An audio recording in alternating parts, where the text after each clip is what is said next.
Hi there, Phil the Practical Gardener again. This topic is about roses, particularly pruning roses. So I'm not really going to be talking about some of the general needs for roses. That is, they do need fairly high fertility, and also they are prone to certain pests and diseases. Regarding the latter, it's probably wisest to buy roses, if you can, that are reasonably resistant to those problems. And regarding both of these, I'll be talking about some general management methods which will help you to avoid the problems, provide high fertility, and also allow companion plants around the roses that will tend to bring the predators and parasites that will control pests such as aphids. Now, the roses I'm going to be focusing on here regarding pruning are bush roses, that is to say hybrid tea and floribunda roses. These are relatively high maintenance roses, but they're the ones that we refer to when we're talking about roses as the queen of flowers. There are much more low maintenance roses that you can simply trim with hedge trimmers once in a while, such as flower carpet roses. However, when I go to a garden, I'll go and look at the beautiful bush roses with the wonderful scent and also the fabulous form and colour. Those are the ones that most attract us. Now, I don't actually have roses in my garden. They don't suit my particular style here, as you can see. However, I do love visiting gardens with roses. Today I was going to film this at a friend's place close to my home here who has got very well maintained roses. However, the weather has been raining and blowing continuously, so it's just not suitable to do that. So I'm just choosing to do it in my own garden. So I hope you'll forgive that.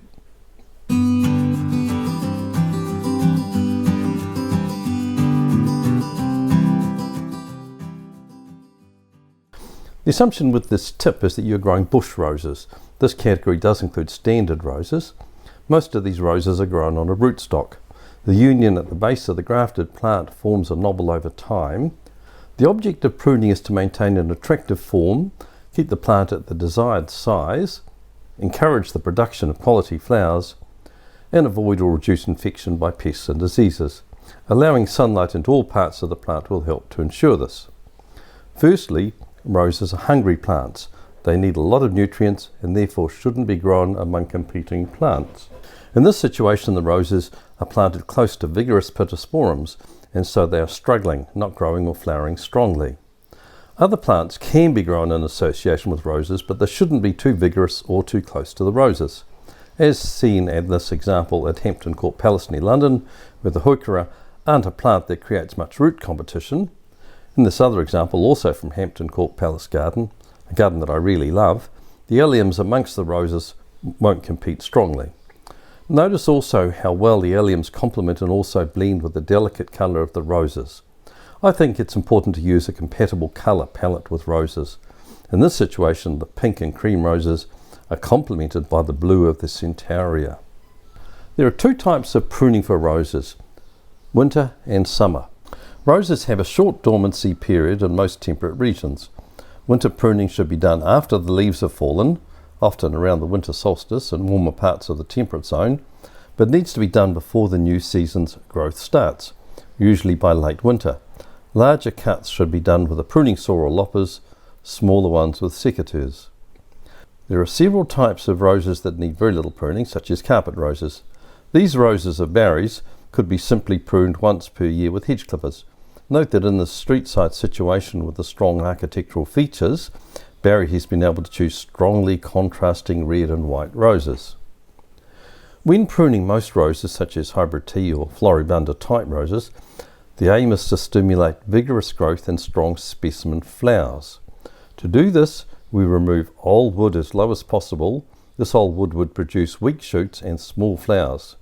Note that for this I use long-handled loppers, as some of the wood is hard and sizable. Sometimes you'll need to use a pruning saw.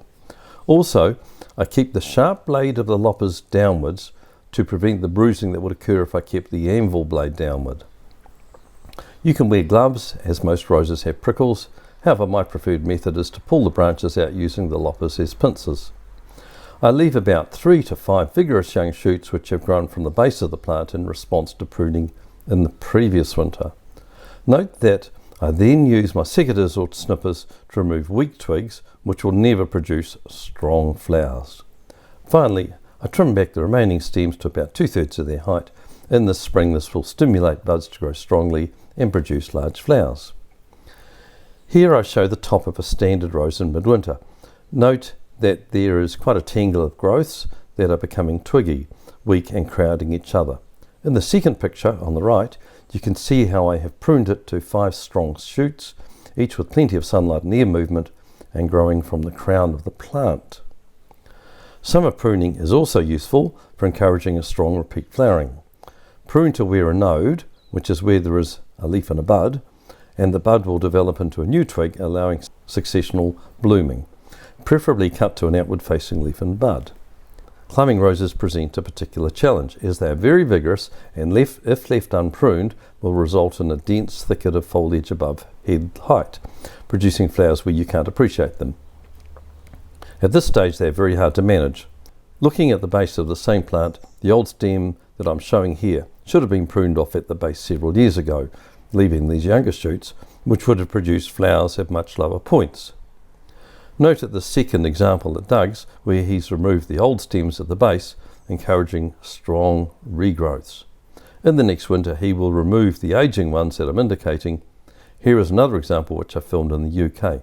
Notice that at the base there are no old trunks and the young branch is no more than 2 years old. So that's it for this tip. I do suggest if you have roses and you're wanting to prune them, you do re-watch this tip several times so you get the hang of how to prune them, particularly in winter.